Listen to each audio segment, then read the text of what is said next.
Hello, guys. Another ATP Weekly, another free events to talk about, another exciting couple of youngsters who broke through, another exciting couple of, one first-time winner.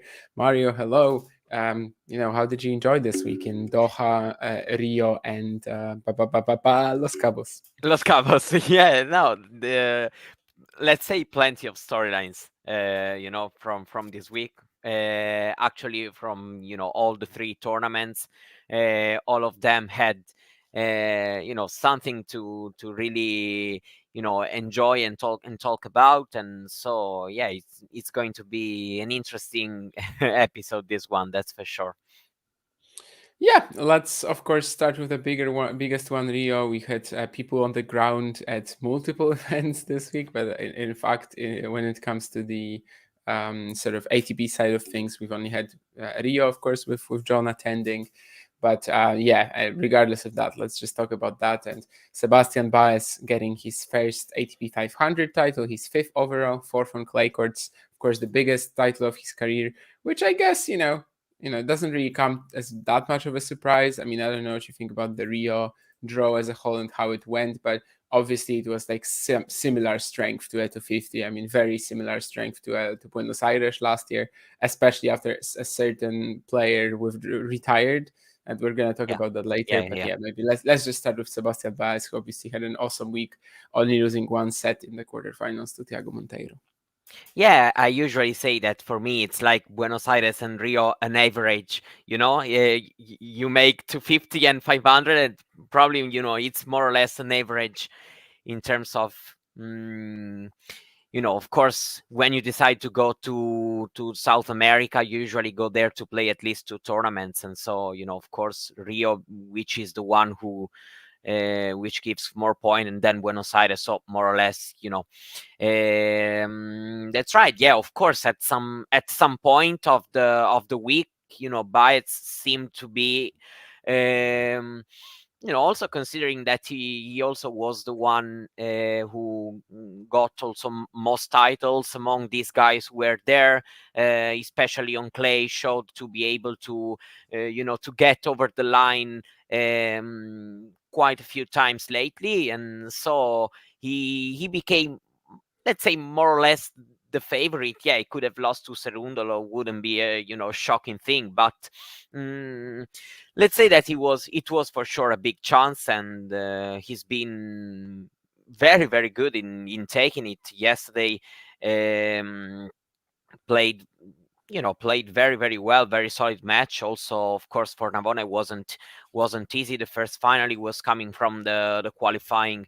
For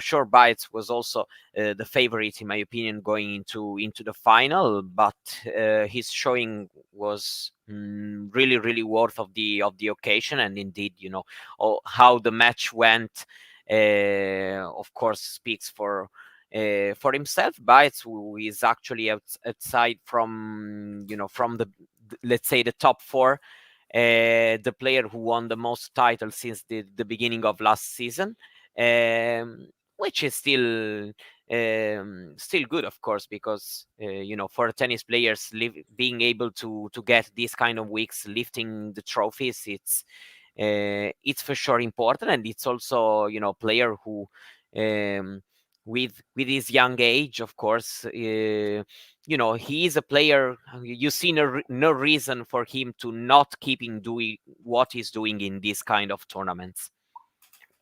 Yeah, of course, he's been kind of like not posting too many big results at the slam stages at ATP thousands, but definitely he's been pretty amazing at these. Even if maybe last year he like didn't have any deep runs really, but his titles. But he had the titles, so it's fine. So he was still around top 30 right now, just barely barely behind France Cerundolo in terms of a potential top 20 debut.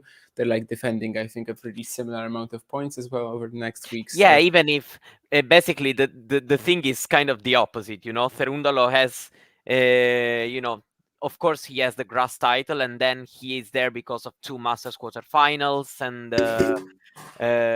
he was in the second week of the French Open. Indeed, Baez is this kind of player. 9 ATP semifinals and 5 titles.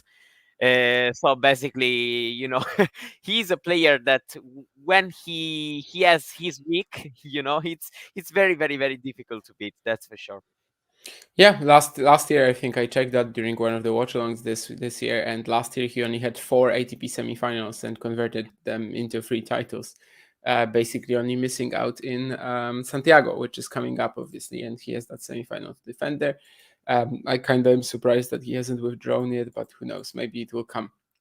But yeah, from Mariano Navone, actually, a withdrawal out of Santiago has Yeah, already I come. know Hmm. from quotes that he's not planning on withdrawing.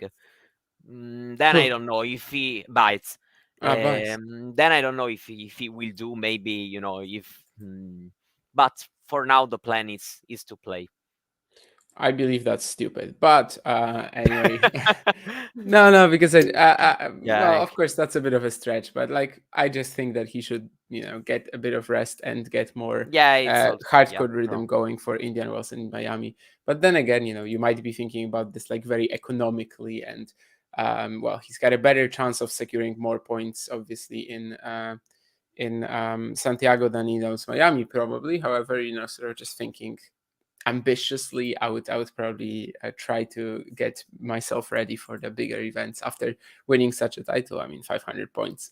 And speaking of a lot of points coming his way, 330 for Mariano Navone, which totally shakes up his ranking situation. Basically, there are two possible choices for Jakub Bobro Player of the Week this time, maybe even Joao Fonseca as well. But we probably have to go with Mariano Navone. He had the bigger final. He, just like Jakub Mensik, whom we are going to talk about later, he also had his top 100 debut this year alongside Thiago Agustin Tirante, but he actually never won a match this week. Mhm. So definitely he wasn't in contention. However, Navone and Mensik, I mean, very similar cases. I think we decided to go with Navone eventually. He climbs 53 spots, as Mario mentioned earlier, managed to play through the qualifying here, and this is especially important as basically since the beginning of the season, even though you're thinking that okay, Navone should probably have a big golden swing, and he definitely has a lot of opportunities coming up for him to break the top 100.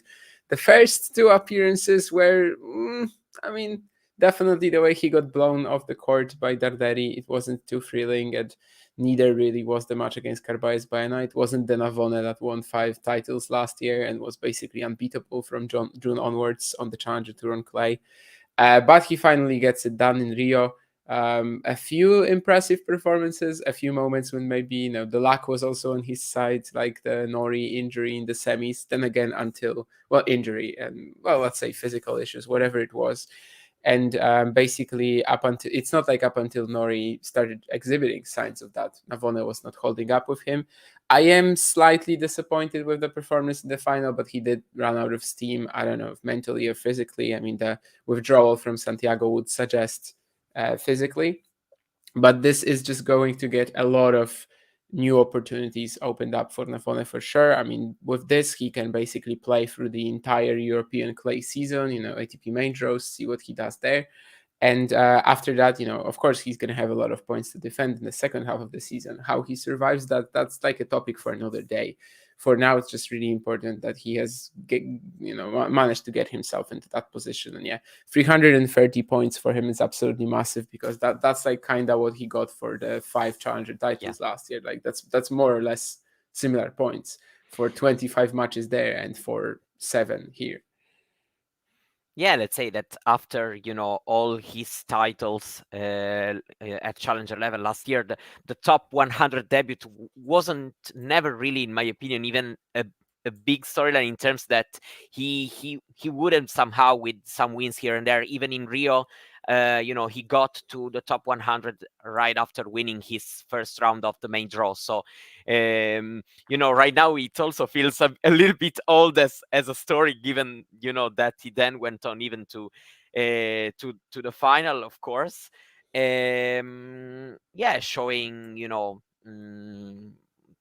almost the whole week, except for the final, of course, but showing what he's able to do, what it's kind of tennis. And of course, on this surface, you need to be to express a certain level to be able to beat him. Of course, if he's playing good tennis, and yeah, for sure, it's basically one of the best thing about these results this week, when there are these players reaching a final or even winning a title. Then, of course, their ranking, he's going to it's going to go to another level. And so he will for sure have all these opportunities and try to also gain experience by playing on the main tour. And also, on clay, but in Europe, playing, the important tournament, the Masters, sixth in the world. He should even be, for example, in the Monte Carlo qualifying draw. Really, really everything, and it's very, very huge for him. And of course, also the feeling to be in, quite a big final, for his career. Yeah, let's see how he will go. Of course, the final yesterday hasn't really been, unforgettable for him. That's for sure. At the same point, I have to say that also, from the other side of the net, Baez was for sure playing very well. Didn't really, did those misses that maybe can give you a little bit more comfort in your most important career final. And just to set up with everything. It's been in kind of a rush, basically, because at some point he also kind of felt the need to try to end the point a bit quicker, but not with the desired results, that's for sure. Yeah, I mean, for me, Navona this week definitely was like, I don't think it was quite the same conviction that he sometimes played with on the Challenger Tour last year, but of course, maybe he will need more time to sort of get it done. There were definitely parts of this Rio run and Rio draw as a whole where like the quality was not too high. And that includes the first semi, especially, obviously, then Nori also having physical issues, the final. So, I mean, it definitely wasn't that much stronger than Buenos Aires or Cordoba, let's say. I don't think it produced better tennis than Buenos Aires or Cordoba for a multitude of reasons, really. Someone that we definitely need to talk about is Joao Fonseca, who, of course, was the junior number one at the end of 2023, who won the US Open. And last year he played Rio. He lost to Alex Molchan, only won 3 games, was like extremely nervous in that match. However, of course, in the meantime, he's also been picking up solid pro wins, maybe not really turning them into big runs, but solid pro wins. Made a challenger semi earlier this year already. But this was still like a completely different focus, completely different level of ball striking, the way he was hitting his backhand as well, which, didn't used to be like a liability, but just wasn't anything to speak about, really. I mean, everyone was focusing on the serve and forehand combination, how threatening it was, but suddenly the backhand's just so sharp technically. It's gonna be a bit of a test for me, like how he performs in Santiago. He's playing Tirante in the opening round at altitude, so that's a pretty tough matchup. Not necessarily whether he wins or not, but like whether that Yeah, same level absolutely. of inspiration and focus can be maintained, without the home crowd involved. But Yeah, this was, exactly. a wonderful showing. Obviously, you're going to have a lot of people right now sort of joining the hype train of Yeah, Joao Fonseca, and I'm going to be looking at their incorrect takes, and I'll be like, no, yeah, yeah, what are jumping you on and talking off, about? Yeah, jumping on but and off the oh the yeah, train. yeah. When he loses so much, they're gonna be jumping Jumping on on and off, on and off. off as well, right? Yeah. At the beginning of Yeah, the season, of course, he suffered some brutal losses to Comesania, to Popko, to Eduardo Lavagno. Um, so it's not he's not gonna play like this every day. However, obviously, I've been yeah, absolutely. super big on Joao Fonseca. I think, in fact, a couple of months ago, I don't remember what the show was, but someone in the chat here on Talking Tennis posed this question: who will be the next South American, male or female, to win a slam? And the kind of instant obvious answer is actually Joao Fonseca, and was 5 months ago as well. I don't know if he's going to do it, because obviously it's super early to do that. But yeah, the potential is there. The team is there as well. The sort of the good head on his shoulders, if you may. And yeah, it was just fantastic to see him play this well in Rio already at this stage of his career. Definitely very reminiscent of Alcaraz playing Rio, maybe a year, or well, not actually a full year younger, but a bit younger in 2020, when that was also like a showing that really told people that this guy is gonna be insane. Yeah, for sure. I mean, of course, it's even worthless, of course, or at this point to mention, what happened last year. But of course, when you are this age, 1 year can make all the difference in the world. Also, not only from the mental aspect and the mental point of view, but in general. And of course, it's been, uh, yeah, great to see him played some amazing tennis, and in all the three matches, even the one he lost, he still showed very good things. Yeah, definitely a great story. You were mentioning the forehand. It's obvious. it's it's so good as a shot also to watch. It's of course, the thing, I'm not a very big fan of the serves, so I was really focusing on that swing, which is absolutely amazing. And also I was liking, the way of being on the court, the approach, also the way he was, the body language. I really liked all these things about him. Yeah, for sure, when you are this young, ups and downs are obvious. It will all be part of, the growth process. It's not, it's rare, that we see a player, just growing without having any kind of step back. So for sure, I'm well aware that he's not going to already play every week at this level. And but still, yeah, absolutely, it's a great prospect. And you know for South America and Brazilian tennis in particular, of course, there's plenty to hope with him. mm, yeah. mm, that's basically, of course, we will have to see, mm, how the process will turn, because everyone has his own. But you know mm, was really a great showing. Nothing more to add. Great.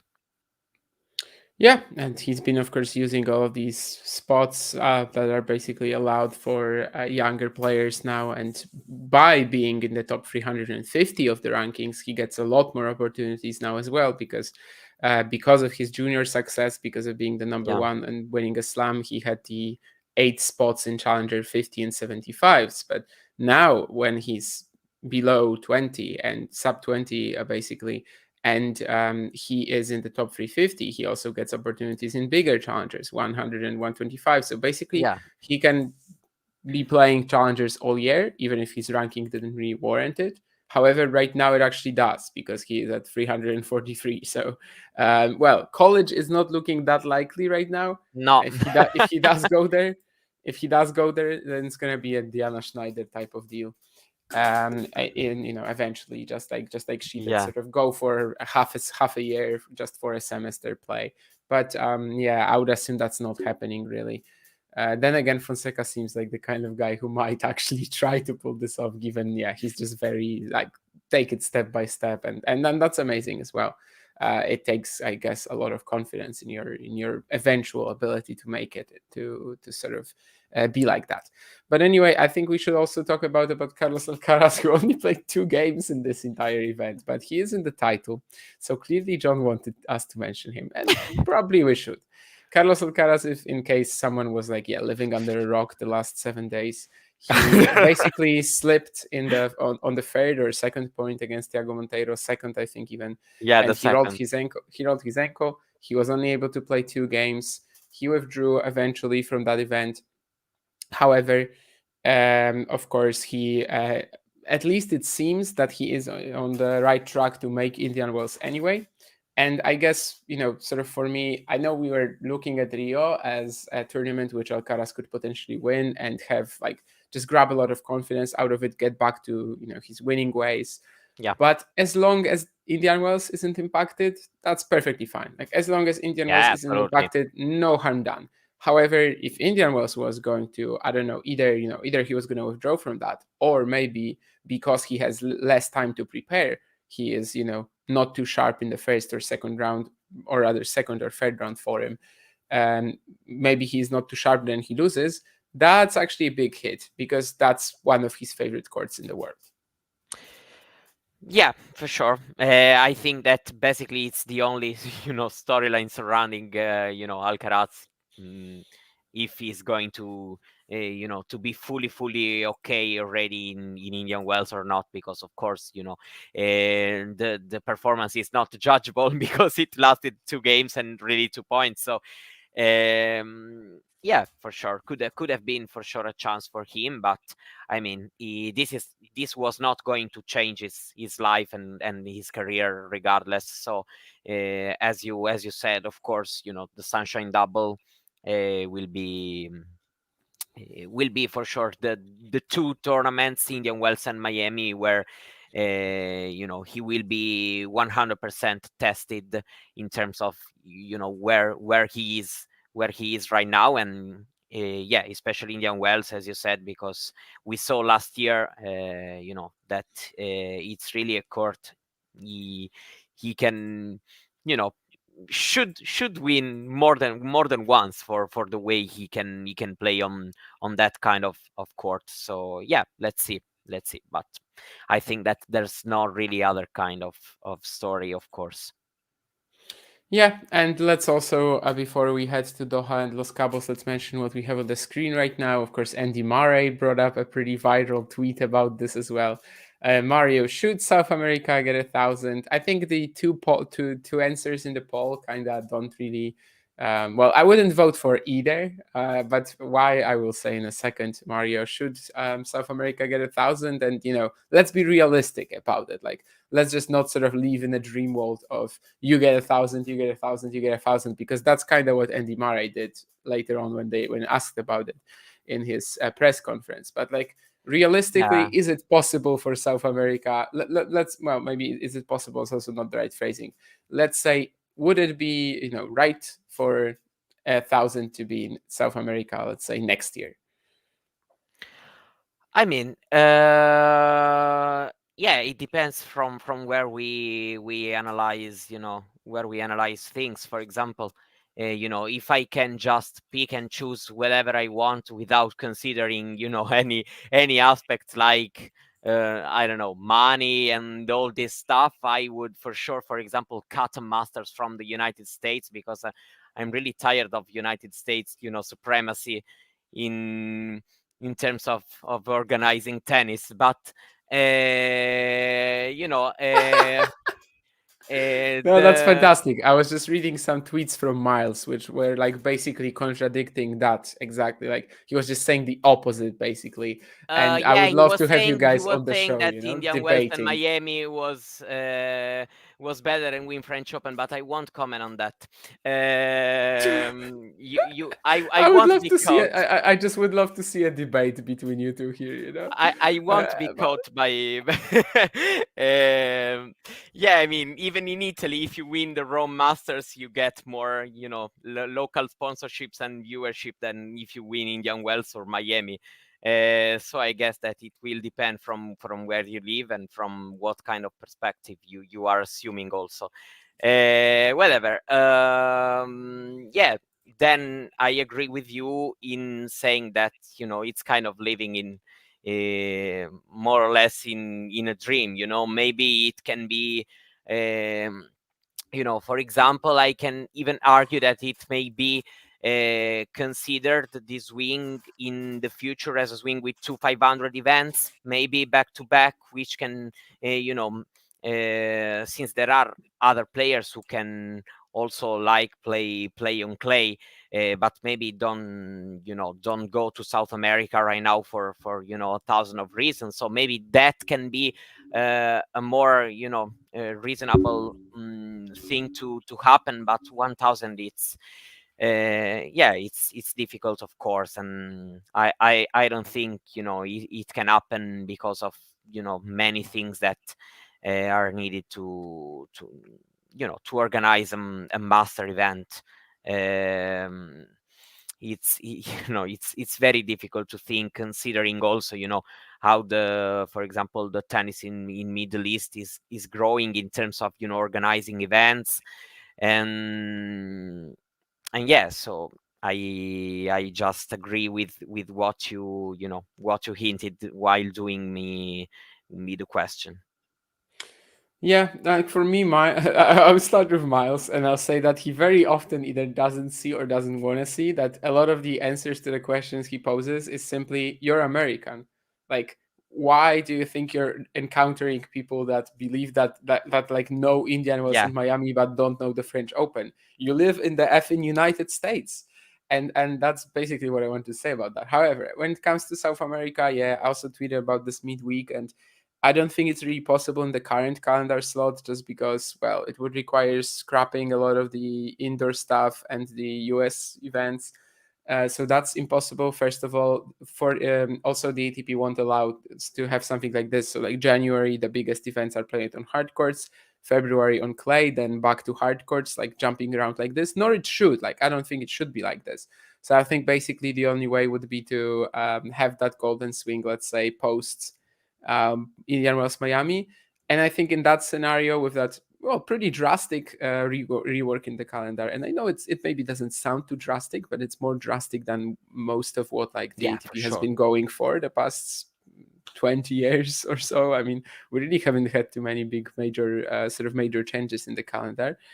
And I would say that in the long run, I just believe that probably one of these two events, so Miami or Monte Carlo, would also have to be eliminated, and in Yeah, order to have 1,000 in the Golden Swing in the period that I mentioned.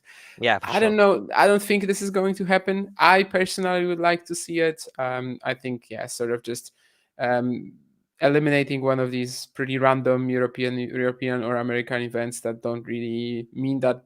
Yes, To me, exactly. ATP thousands mean they all mean the same. They mean 1,000 points, but Yeah, Monte Carlo has already gotten like a bit of a I don't know if to call it punishment, but like basically it's still 1,000, but it's the only non-mandatory event. yeah, Well, I know that they sort of wanted to keep it on the calendar only because of the great tradition that it has, but still as a non-mandatory thing. So it's pretty tough. It's probably not going to happen. Personally, I would like to see it. John, you're not going to fool me. There's no Bond challenger. I don't know if there ever was. Maybe in like the 80s or 90s. I don't actually know. But it would be fun, we'd have a place to live, yeah. definitely I, in I Bonn. just I just disagree with, when the players, Uh-huh. um, the players, sorry, when random people just jump in the discussion and say that these South American players are privileged because they have a 500 tournament, with where maybe the quality is not as high, is not as stacked as other 500 events. Because if you consider the thing as, if it is even true, but if you consider all the thing as a whole, it's not that these players, at least talking about the main tour, they have plenty of challengers event, that's for sure. But it's not like they are kind of, in my opinion, privileged people whose ranking is basically fly high just because of these tournaments. John calling Hosdorf a suburb of Bonn would be. I mean, it's closer to the Cologne airport, right?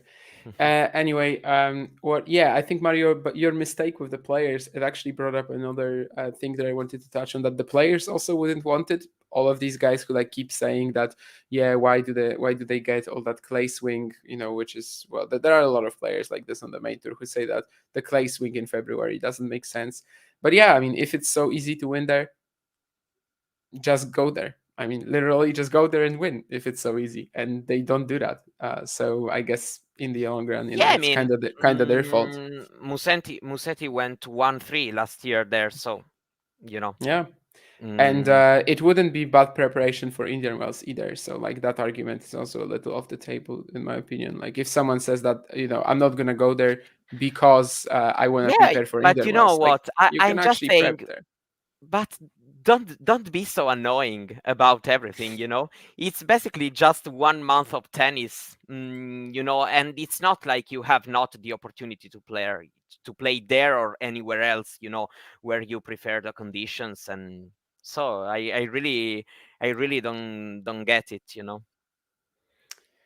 Agreed. Anyway, let's go to Doha or Los Cabos then. Maybe let's sort of stick with the Americas for now. And we have Los Cabos. And do you agree with me that this event was kind of saved by Jordan Thompson? Like, Yeah. Jordan Thompson literally made my I was week for about Los I was Cabos. about to say, for me, basically the only you know, the storyline is Thompson winning the title and nothing else. You know, basically in terms of, you know, what's a kind of special to talk about, because, you know, a player of his age finally winning an ATP main tour title. So yeah, it's been for sure also, you know, with um, a couple of, you know, good wins in the semis, in the final, but also that great win. It was the second round, I think, or maybe even the first, against Mikkelsen, when he lost all the first 9 games. And, you know, he was also in that match multiple times, almost, you know, out of the tournament, and then he ended up winning it.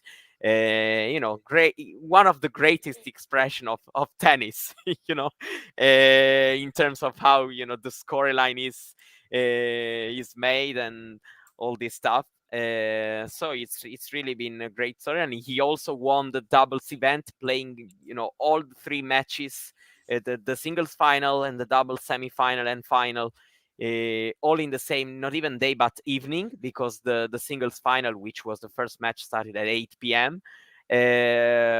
So yeah, a lot of things happened, and in the end, you know, it's really been a fairy tale week for him. Of course, it will mean a lot, this title, and also doing it in some kind of spectacular way.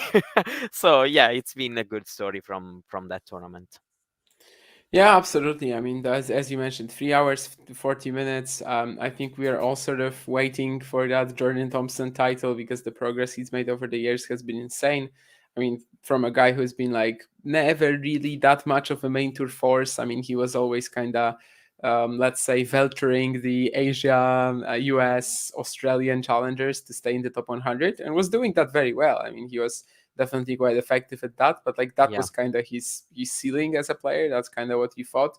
Like he was a guy who like instantly you thought of that Murray win as well in Queens. Right now it's just like Murray win in Queens. What the hell was that? Like no, you actually you have like 10 different things to sort of consider when you're talking about Jordan Thompson with someone. And that's not only recency bias. Like he's actually developed himself into a proper threat. He can be a seed at the slams soon. Honestly, at Roland Garros, I kind of think he's going to be the seed to draw. However, at Wimbledon, he absolutely deserves a seeding. I mean, it's very likely yeah, that if the yeah. special seeding formula was maintained, he actually would have been a seed already in 2023, 2022. So yeah, I wasn't maybe expecting him to pull this off in a scenario like this on a slower court, beating players like Zverev or Ruud, and especially not in this crazy marathon way, and also the way he Yeah. was down to Mikkelsen, love 6 1-6 15-40, and then this Zverev match, and then he actually beats Ruud, which I thought he had like zero chance to do really after the marathon semi. Of course, also winning the doubles title and becoming the first player since Kyrgios in 2022 Washington to do that on the main tour. So yeah, all in all, it was just an insane week for him. And even though we were expecting that first title, definitely weren't expecting it that early. And I do agree with you that there's like otherwise it was kind of boring. You had Alexander Zverev in the Yeah, I mean, semis, it's already sure, for me an event which is very, very difficult to follow, because basically yeah, matches are between midnight and, you know, and 7 a.m. So you know, it's not that easy to follow, even especially in a week where you have other two events played at a more normal hour to follow and watch. So yeah, basically, I mean, the the best players ranking wise kind of had, let's say, at least reached the semifinals. So yeah, I think really nothing to say. Maybe it is disappointing for them maybe to not lifting the trophy, but being so close also to a 500 tournament like Acapulco, maybe one of them next week wins there in Acapulco, and so yeah. I'd say Yeah. that that would heal everything. So I don't think that there's any real story about them. Yeah, it could have been a pretty big one for Rude, I guess, because Mm, he well only has one hardcore title. He's had some major finals, obviously, and I didn't even mean major like as in slams, but I also meant the Miami and ATP yeah, finals runner-up appearances. But he only has won San Diego so far in 2021. yeah. Vansh right now, if he was here, would be like San Diego, and he would San tell Diego us. Slam. Yeah, he would start talking for like 5 minutes about this, but he's not here. Well, of course, mostly because he's not a regular part of the show, but also because he's actually in San Diego, right? Yeah, Well, exactly. Right now. he's always in San Diego. However, the tournament is also there this week. Anyway, yeah. So for Ruth, maybe there would have been something, but yeah, Tsitsipas, don't be fooled by his semifinal. He still is kind of lost. Mm, And Alexander Zverev definitely has some things to regret in that yeah, marathon against yeah, Jordan absolutely. Thompson. But as you said, maybe sort of similar to Buenos Aires Rio, you kind of have Yeah, exactly. another go at it. I don't think the field is like very similar, but it's definitely not too sort of different either. Maybe let's actually, because we are all okay. Let's come back to that at the end of the show. But yeah, so I guess from Los Cabos we can just move on to Doha then, right? And Yeah. we had Karen Kachanov picking up a title. Of course, up until last year was Chengdu or Zhuhai. I never remember Zhuhai, I guess.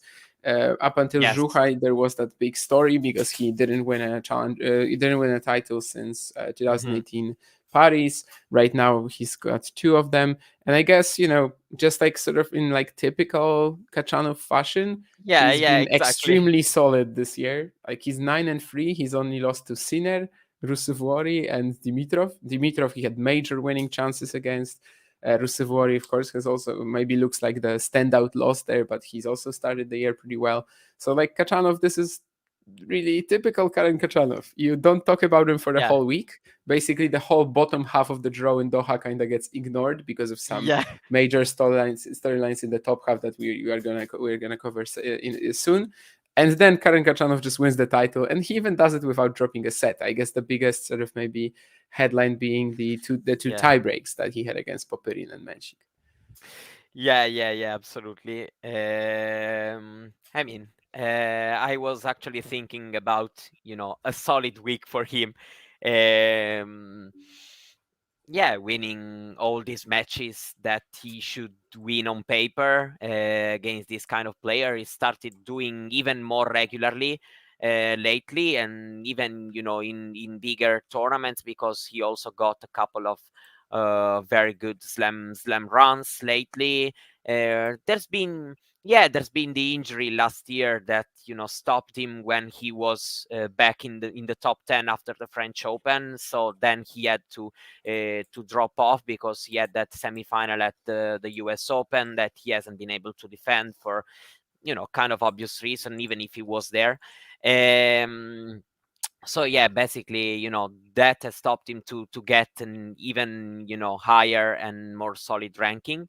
But overall, yeah, he is a player. You need to do things very, very, very well to beat him, because he usually brings on the table this kind of level. He's one of these guys that you can rely on him playing at least a decent level of tennis in almost every match he plays. And also on the Doha court also suits him quite well, even if Kachanov is more or less, an all-around player, can adapt really well to, to most kind of conditions.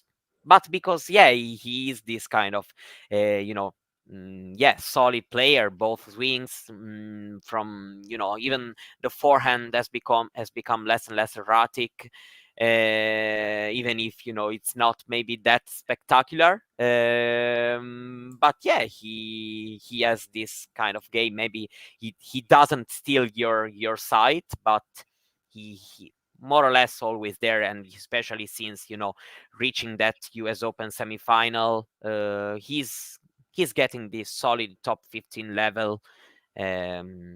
Yeah, good for him that he also start winning, these kind of titles now too, over, the past 5-6 months. Yeah, and as Mario called it, steal one's sight. That's something that Jakub Mensik can do. And Jakub Mensik was of course the runner-up, and not because he's a warlock or anything. He wouldn't actually physically steal someone's sight, but he could definitely grasp your attention in a way that maybe Kachanov can't. And Jakub Mensik, 18 years old, he breaks the top 100.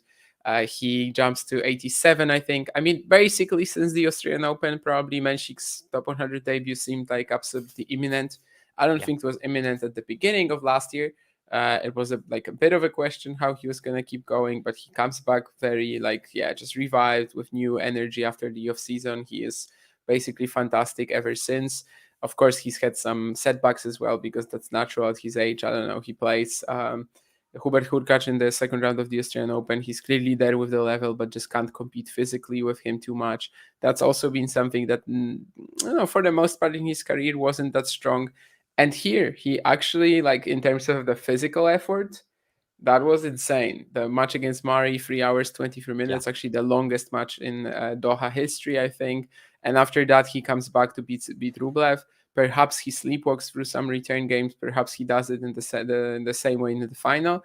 But it's not like he's only serving and only getting there by serving. I mean, his movement is absolutely insane in many ways, and we've said that on the show before, maybe around the Australian Open when he played Hurkacz, that he is in many ways an improved version of his game. yeah, You can seriously ask the question, like, who has more potential, Menchik or Berde, for example. You can seriously claim that he is the Czech number one right now. He is yeah, yeah, yeah. absolutely the real deal. And well, it was just fantastic for him to get this week because, well, these are all milestones that we were expecting from him. First top 50 win against Davidovich Fokina, first top 10 against Rublev, top 100 debut, but it's just first final. But it's just kind of rare to do that Yeah. all in the same week. Yeah, absolutely, all in the same week. And of course, you know he has a lot of things that steal your sight, as you said, but also his rally tolerance is great. At in the second set, Rublev actually tried to stay composed, to try to get higher his level in the end. But also the way he was, returning, all the acceleration that Rublev was trying to throw at him, and as he did, for the whole week, basically. But yeah, in that match also, he's the one who, really, um, mm, that I really liked, because I actually found that Rublev, despite losing, was even more composed than usual. He was, really trying. That second set was played at a very, very high level, and the way Mensik was there, not only attacking where he could, and serving also well, which is something that you can also, saying, like, you watch him also physically how he is, and you say he should be the guy who plays this kind of tennis. But also to have all this rally tolerance, and to return so well, also this deep defense from both swings, without having to step down that much behind the baseline, is absolutely remarkable. So yeah, we are talking about all these young players lately. He really seems ready, because he has the weapons, he has the also the maturity in how well he approaches the different moments on of the matches, at least this week. I mean, for sure, as I always say, these young players are going to have some kind of ups and downs. But yeah, overall, if you consider as a whole how he's doing, um, there are all these things that steal your sight, and not only his weapons, the way he can play aggressive tennis, but all the different things that he can do, and it's very very good. And he shows that he is really really getting ready to try that quality jump soon. Yeah, Keko Pingua or something like that in the chat is asking about the Kachin Diaz Acosta preview. To me, Diaz Acosta is a slight favorite, even though it's Should altitude, be. just because Kachin is 0-6 for the year. And like last year, he actually had all of his runs at altitude. Yeah, Stadt title, Madrid Yeah. Challenger, Madrid ATP 1000. And But still, I mean, nothing I've seen from him recently kind of tells me that he's going to yeah, be I agree. performing well now. So probably a slight edge to Diaz Acosta given the massive difference in form. And it's not like Diaz Acosta should be horrible in these conditions either. But yeah, Kachin I think hasn't won in like 12 matches by now or something like that. Yeah, he's on a very very bad run lately. Yeah, that's for sure. It was the Yeah, semifinals of Shenzhen, I think it was against Kovacevic. So that must be like 10 or something like that. 10, yeah, 11, 12. because yeah, yeah, he lost against Kovacevic, and then he never won again.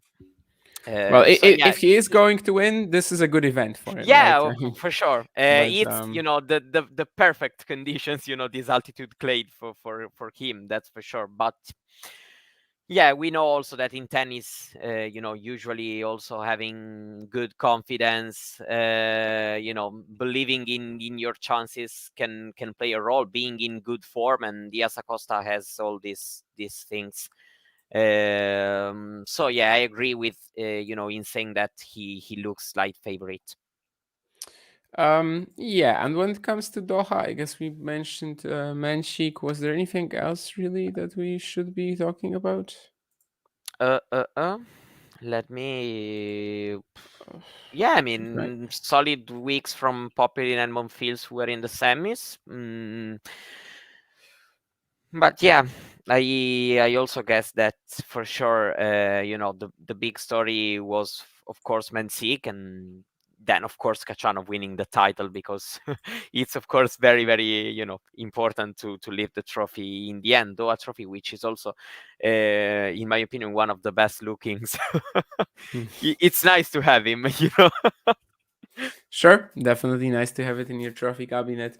Yeah, I mean, this was great that this was such a good week for the youngsters as well. I don't know if we should count Navone because he's actually like 2 months Yeah, younger than man. Baez only.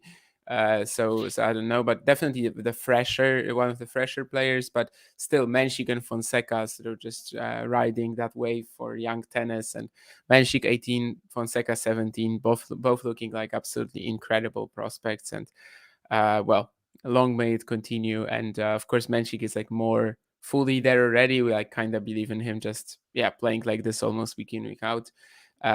Someone could look at his loss to Mikhail Kukushkin in Manama just a week ago Yeah, and say say, what happened, but but that's tennis, and Mikhail yeah, that's how Kukushkin it works. definitely is a tricky opponent to play, especially when you don't have the experience and sort of struggle against how weird his ball is. And yeah, for the last like 10-15 minutes as usual, I think we can just mention the events coming up. The one in the, let's say, European time zone is going to be Dubai. Yeah. Daniel Medvedev, the defending champion, is coming back after the Australian Open. So I don't know what their expectations are. He withdrew from Doha and Rotterdam, where he was also the defending champion last year. He cited fatigue and then also a right foot issue. But I mean, you Yeah, still the have to first think of matches. him as one of the main favorites, right?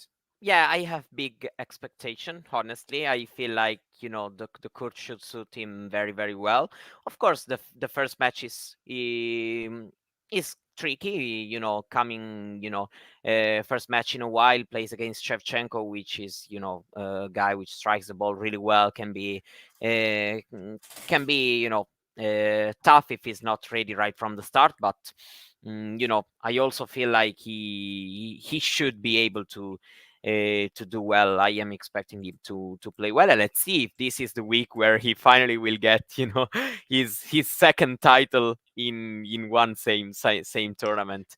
Yeah, Since that's a good narrative that Mario mentioned. Yeah, 20 titles for Medvedev at the ATP Tour, no defenses. I think he's lost 3 times when he tried to defend the title, like the year after. But he even never won the same title twice, like in yeah, very different years. No, never. 20 titles, 20 separate events, which is kind of wild, especially considering like how good he is on hard courts and how like he's the one of the main contenders for a very like large group of titles every yeah, single yeah. year. It's a bit But weird even because even at higher level, if we think about Masters, he won six at six different, yeah, Masters even a tournaments. clay So one, even a yeah, clay one even in Rome.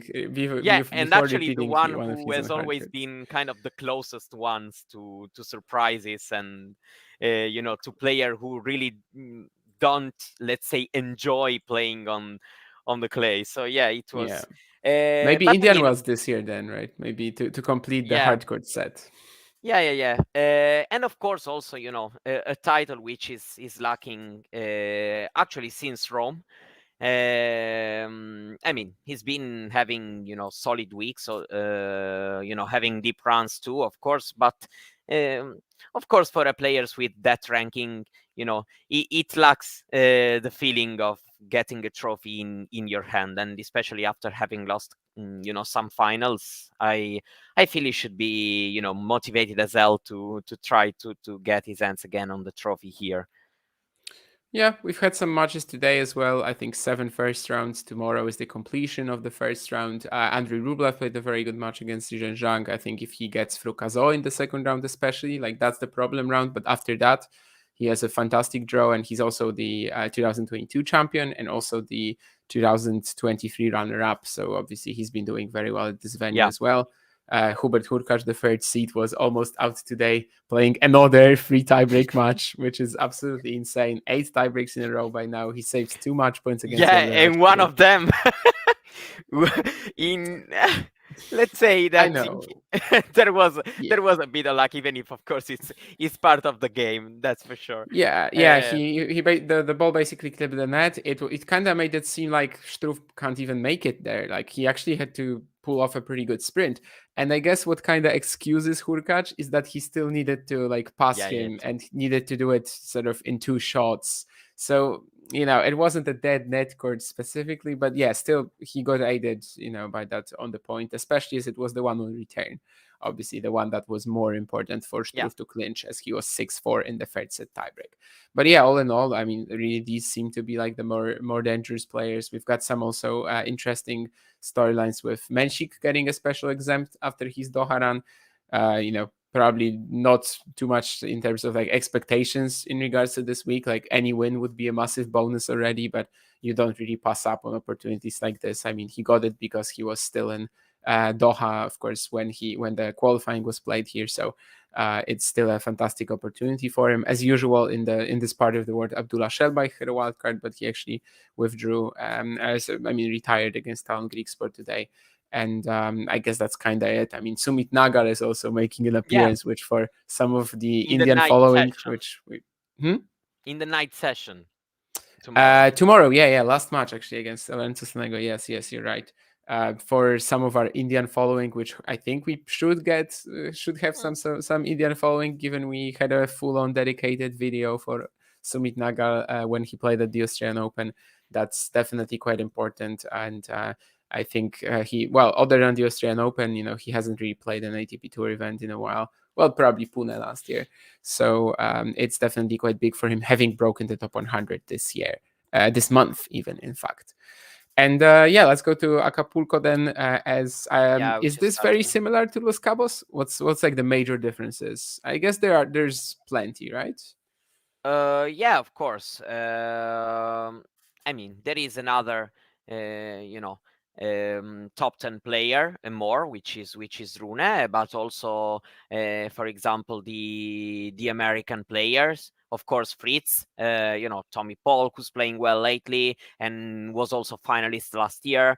Deminor actually is more or less like he never he never went to Los Cabos, since was straight away from Rotterdam, and just lost easily to Mikkelsen. So probably it will be even a different Deminor.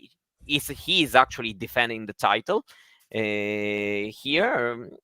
Yeah, and also, I mean, of course, the field is deeper. Even if most of the top player, are the same. For example, Zverev, Tsitsipas, Ruud is going to be there too. So yeah, I feel like Rune got quite a good draw.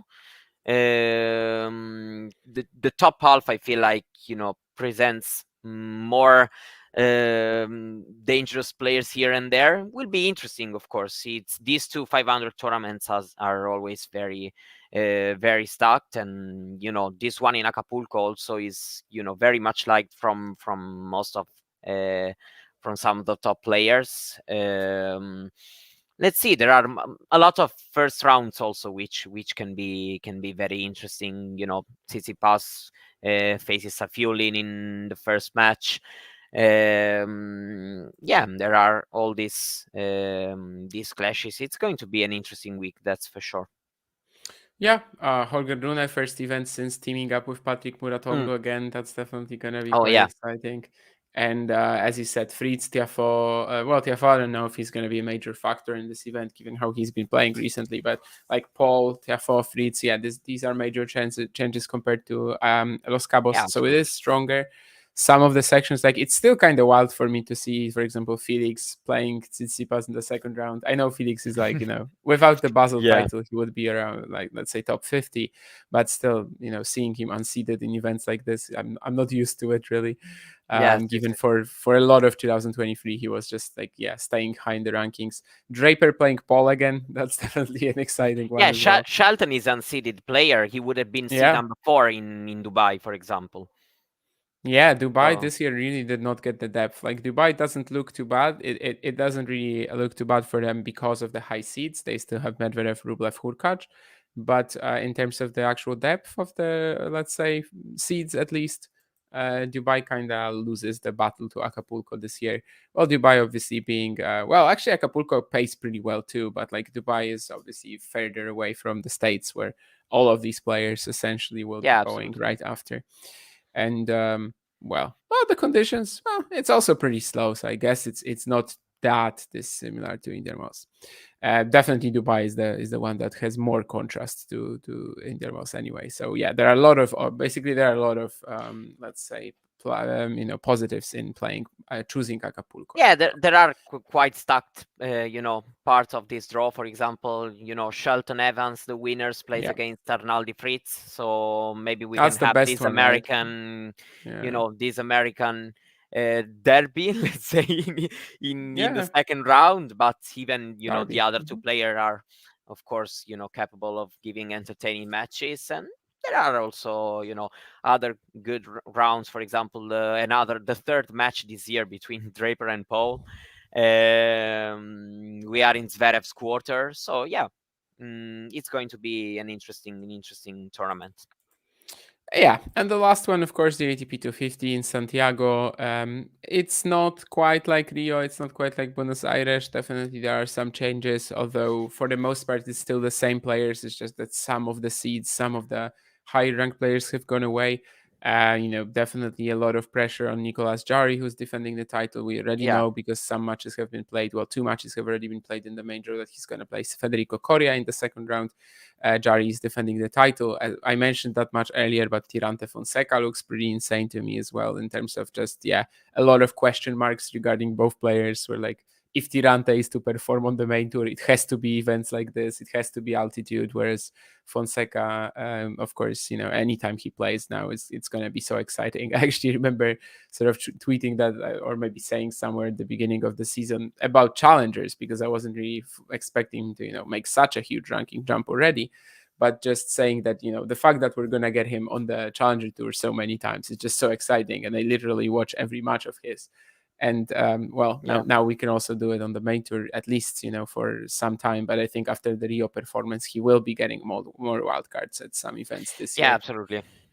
Yeah, and then I don't Yeah, it know can be a who big else. chance, for example, for a player like Hanfman. Yeah, This altitude, he should play well. Yeah, of course. I mean, it's the last week of this swing, so of course, next week, of course, also Indian Wells is starting, especially for the players who won't be, seeded. The tournament starts early, so it's understandable that, of course, the field is, weaker compared to what we had in the past weeks, especially for the higher ranked players who were involved in this.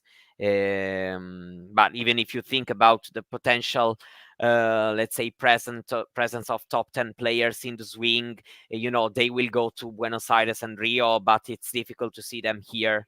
I mean, yeah. I still like it when it's a good chance for for these players. I mean, there will be, of course, you mentioned Jarry, which will be he's also in his country, so of course lots of pressure will be on him. In altitude, he also plays very well usually. So yeah, let's see. There is a Chilean derby. Three players from Chile, and two of them plays against each other. I mean, it can also be a good thing, given um, yeah, we will see at the end of the week which kind of storylines we will have from this tournament.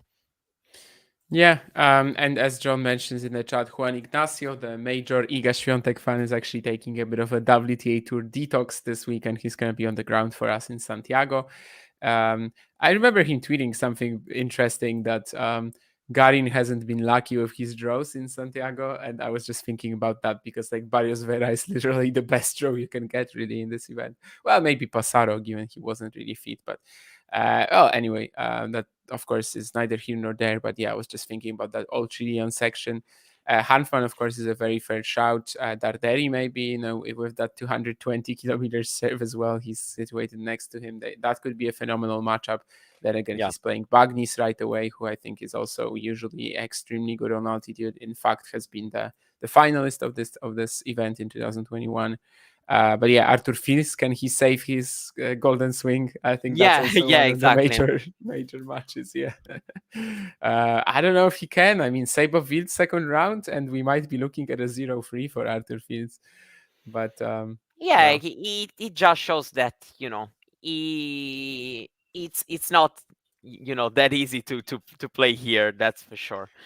it's definitely Uh, not that easy. Yeah, and then the decision to he likes clay. It's not that he doesn't. yeah, But yeah, if you exactly. went back to back semifinals indoor hard and slow indoor hard courts, there are so many of them on the tour right now. It's probably even better for him. Yeah.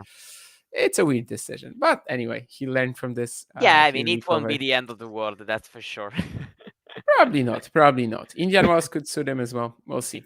But yeah, that's gonna be more or less it then, I suppose. And yeah, any finishing thoughts? Anything about these three events coming up? Santiago, Acapulco, Dubai. Uh, yeah, I mean, I would be very interested in Acapulco, but let's see what I will be able to watch this week from there. If I will be, like night owl or not. Um, let's see. Fortunately, I also have, these tournaments during the day. Of course, I will be interested Yeah. in Medvedev's performances. I'm not going to lie. I'm very interested in watching him. Yeah, tomorrow, for example, there will be some good matches. Let's just see. Next week we will be back commenting on everything. Yeah, I very much second that. I think I've said it many times that Mexico is actually the worst time zone for Europe, and not even because it usually is. It's just that they start the matches at Yeah, 4 they p.m. start late. Mexico time. So So yeah, that's kind of impossible for us to watch usually. And actually, this past week, I wasn't a night owl at all. I was just like waking up at maybe 7 a.m., which is so unusual for me. But somehow that's what my sleeping schedule sort of got restarted to. And because there's Indian challengers, it kind of fits as well. yeah. But yeah, because of that, my Los Cabos Yeah, watching of was course. definitely limited, and I One thing expect the is same. to start in the evening and then stay awake. One thing is to already start when it's night. Yeah, that's a night owl if I've ever seen one, and I've actually never seen one before. Anyway, thank you guys. Then thank you for all the comments in the chat. Well, a few comments in the chat, and John who was sort of keeping up the conversation there. Of course, thank you for the 6K subscribers that we recently passed. And as Mario said, I mean, we are going to be back, of course, and we are going to be back with more content on the channel in general. So keep tuning into that. If you haven't subscribed yet, this is your moment. This is your one and only opportunity. After a minute from this show, you're not going to be able to subscribe. No, of course, you're still going to be able to get there. Anyway, yeah. Once again, thank you and see you Yeah, soon. thank you. Thank you. Bye bye. If you enjoyed this video, make sure you hit that like button. Don't forget to subscribe and click that notification bell so you don't miss out on all things tennis.